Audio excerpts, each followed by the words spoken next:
Welcome to the latest episode of the More People podcast. I'm your host, Richard Hanwell, Managing Director for More People. I'm thrilled to be joined again by Claire Donovan. Welcome, Claire. Thank you very much. Claire, if you'd be so kind just to have a quick intro to yourself to our audience. So, Claire Donovan, I've been working in the fresh produce industry pretty much my whole career, mostly in technical, but have sort of found myself in doing more INED and a lot more ethical trading and sustainability, so more ESG sort of stuff. Fantastic. We've spoken before. We've done episodes before. We've spoken a lot over dinners and what have you. But really interested today to focus more in on the MSIN role that you've got and the upcoming conference. If you'd be so kind as just to intro to the audience on that front. So MSIN, Modern Slavery Intelligence Network, is a not-for-profit, member-led organisation that was set up in the wake of Operation Fort to help disrupt modern slavery in our food supply chains by sharing information. So sharing those little bits of information securely in a secure database, member access only database, to help businesses to track down labour rights abuse in their food businesses and supply chain. This will be the third conference. Really excited. I've had enormous imposter syndrome putting this conference together because the conference in 23 had Theresa May, a bit of a hard act to follow, and Caroline Hawley, who was the prosecutor in the Operation Fort. Wow. She's a very frightening lady as well. The conference this year is the 26th of March at Tesco, very kindly supported by Tesco in their lovely Heart building. And our theme is disruption. So we're trying to help businesses to disrupt modern slavery, disrupt the organised crime that's behind it. We've got amazing speakers. We're terribly lucky to have Sarah Champion MP for Rotherham, who's very vocal about how the government should legislate and support businesses in this field. We've got Emily Kenway, who was advisor to the Anti-Slavery Commissioner, published author, and is currently doing a PhD on the link between homelessness and modern slavery. Wow, interesting. The amazing Christina Tallons from the Wilberforce Institute, who's just a dynamite when she goes and audits and does human rights impact assessments. And we're looking to do almost an IT hack in the afternoon with AI businesses that are looking to get into this field to help us disrupt in that way. There's so much amazing technology out there.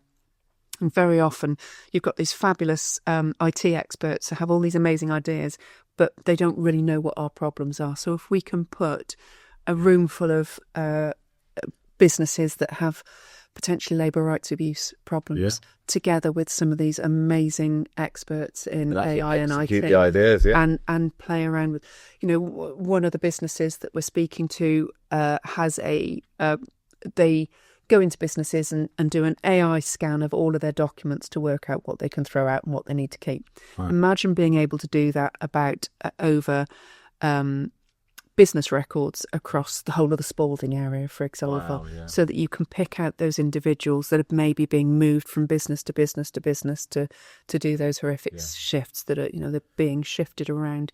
We're really hoping that we'll get some good debate around it. Yeah. And we're really encouraging businesses to take their operations people along and it not just be an echo chamber of HR or ESG people, because I go to meetings and went to 2 or 3 meetings in the last 2 weeks, and it's pretty much the same people in there.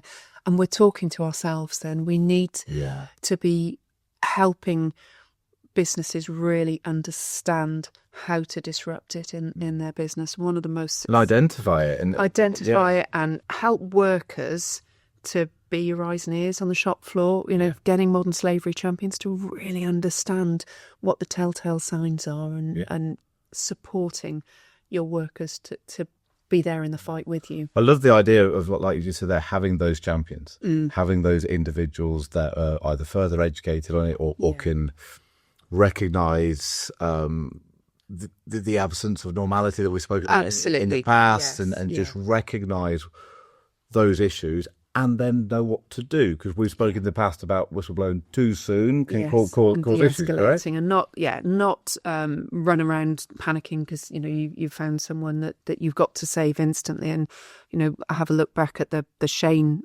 Tyler interview, because he talks very eloquently about that.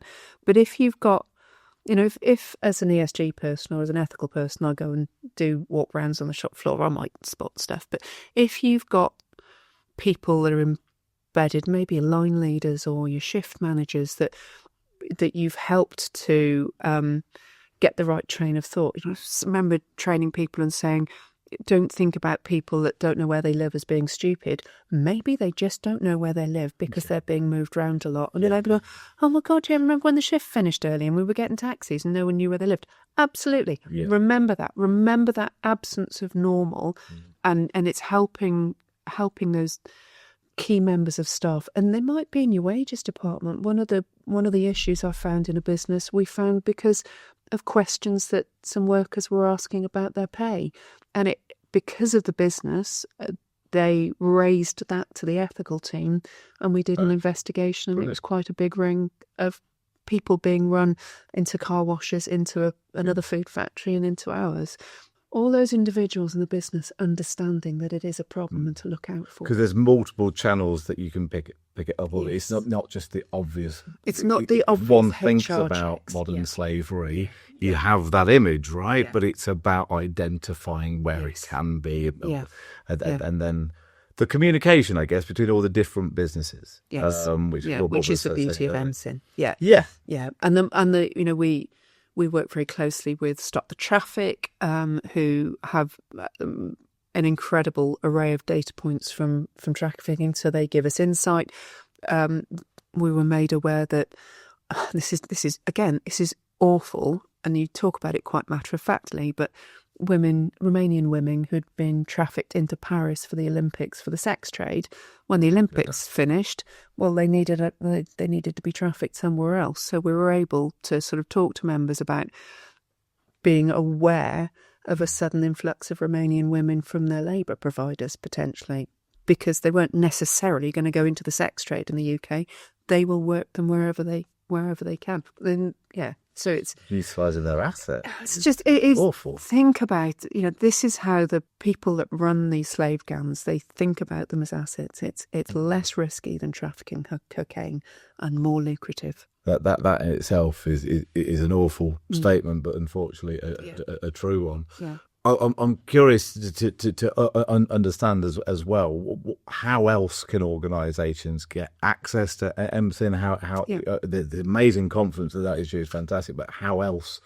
So we're obviously accepting members. So if you look at www.msin.org.uk, there's information on how to join us.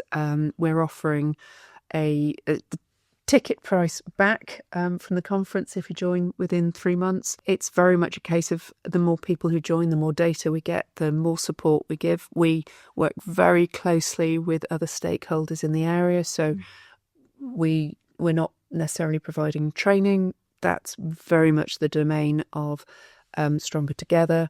We focus very much on modern slavery rather than human rights due diligence in the round. Very much the domain of FNet. So we have our place in the ecosystem, but we are unique in terms of that absolute sharing of data and the links we have with police forces and the GLAA and those other stakeholders like Stop the Traffic and Unseen. So we are very much a part of the protecting due diligence that Shane talks about, rather than the reactive due diligence when there's a problem. Let's start sharing those little bits of information. How much sooner and how many more people could we have protected in the Operation Forward case if everyone was sharing those little bits of data and those little bits of information? But to your previous point as well, it's all those little bits of the jigsaw that on their own don't go very far, but put together you can. And I guess it's not a case of individuals that are running businesses being embarrassed by it or a fear of it. It's about education of themselves and what can be done and potentially what would happen if nothing's done, I guess. Yeah, absolutely. I mean, I think it's very much seen as non-competitive. I am enormously lucky in MSIN to have the most amazing support from retailers. So we've got all of the major retailers as members. They add phenomenal value to MSIN. And it goes to show that we're all in it together. We are all responsible for fixing it, but nobody is going to be delisted for finding the problem. We need to find the problem. We have always found retailers enormously supportive when we've gone to them with a problem. Back to the conversation we had before about making sure that we're the people bringing the problem and not the media, But that's the other thing that MSIN supports in. Then it's getting that insight into what to look for and how to look for it in your supply chain, in your business. Yeah, I think it's driving the motion of it being normal and positive to talk about this. Yes. It's not something to be embarrassed about. We're not teenagers at school talking about something. No. It's a positive thing to go, right, there is a problem and you can't find one and you're in those large labour markets. You are probably just not looking hard enough, which is what we spoke about earlier. Having that curious nature and then being proud of your responsibility to work together as a group of people, not embarrassed, and go forward and make the positive changes, which is what MSIN's all about. And the more people, the more members we can get along to the conference and working collaboratively moving forward reduces these horrendous scenarios. It disrupts it and we catch it sooner and we release more people from the awful situations they're in. Nobody wants to think about the situation that people are in and maybe their food is being prepared by somebody who's being abused in this way. But we have to embed in our businesses that it's a possibility. It's a really strong risk. We wouldn't hide away from a micro risk anymore. No. We face into that. We wouldn't hide away from, all sorts of brand reputation risks. Look at the way the food industry adapted to COVID. We adapted and we got on with it. But we have to recognise that this is a risk in our businesses and that the signs are there and that if we work collaboratively together, we can have an enormous impact on people's lives. And we're not talking about a little bit of ill health. We're talking about human beings, many of whom, may well be British. You look at the Salvation Army stats, an enormous amount of people in modern day slavery are white British males that have found themselves on hard times, that have been attracted into a business with the levers because they're, down on their luck. So we've got to get out of our head this impression of what a modern slave looks like. Yeah. And start looking in our businesses and seeking support and advice to help find it. Not going to nail bars and not going to car washes. But we are talking about extreme scenarios. And I think sometimes that word slave is scary for organisations and what have you. It is. Let's face facts. We are talking about fatalities as well here. Yes, we're talking about people that have been so badly abused or threatened that they've lost their lives. If it makes people feel better, let's talk about labour rights abuse. And it's from debt bondage through to people being told that they need to sleep with their supervisor to get extra shifts. I mean, it's all happening within our businesses, and we're not on our own. We are not on our own in the food industry, but we do have awareness and we do have responsibility and we do have ways that we can work together. We definitely have responsibility and we're accountable for these things. And the more people that go along to the conference, they'll recognise that they're not alone and we can achieve big things as a wider group. Absolutely. And once again, thank you so much for all of your hard work. And thank you for coming along again. Thank you. Thank you, Colette.